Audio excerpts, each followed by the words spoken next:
उत्तराखंड अल्पसंख्यक शिक्षा विधेयक को लेकर कांग्रेस विधायक काजी निजामुद्दीन ने अपनी प्रतिक्रिया दी है। उन्होंने कहा कि जब भी भाजपा किसी मुद्दे पर फंसती है तो वह जनता का ध्यान भटकाने के लिए इस तरह के विधेयक लेकर आती है। उन्होंने कहा कि इस समय भाजपा सरकार प्रदेश में कानून व्यवस्था, महंगाई, बेरोजगारी सहित अन्य कई मुद्दों में घिरी हुई है। इन मुद्दों से जनता का ध्यान भटकाने के लिए सरकार इस विधेयक को लाई है।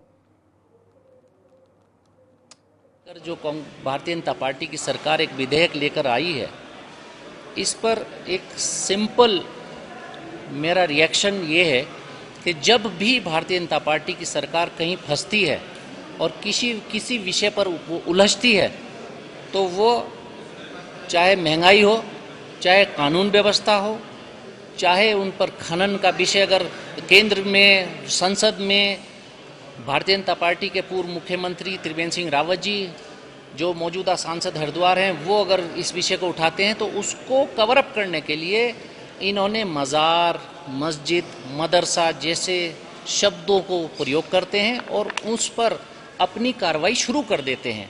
बेरोजगारी जब उत्तराखंड में बढ़ेगी और आंदोलन बढ़ते हैं तब भी इसी विषय को उजागर करते हैं। अभी यहाँ पर कानून व्यवस्था के विषय सबके सामने आ रहे हैं। चुनाव में, पंचायत चुनाव में गोलियां चल रही हैं, छीना झपटी हो रही है वोटों की, उससे दिमाग डाइवर्ट करना है सरकार को। आपदा, इतनी बड़ी आपदा है प्रदेश में और आपदा पर राशन नहीं पहुंच पा रहा है, वहां पर सही सुविधाएं नहीं पहुंच पा रही है, सरकार उचित सहायता नहीं दे पा रही है, उससे भी दिमाग भटकाना है सरकार को।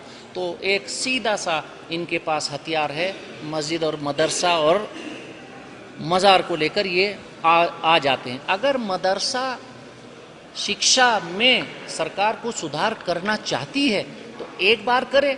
मदरसे बोर्ड को पिछले जब से भारतीय जनता पार्टी की सरकार है डिफंक्ट कर रखा है और कोई वो परमिशंस नहीं दे रहे हैं, परमिशंस रोक रखी हैं।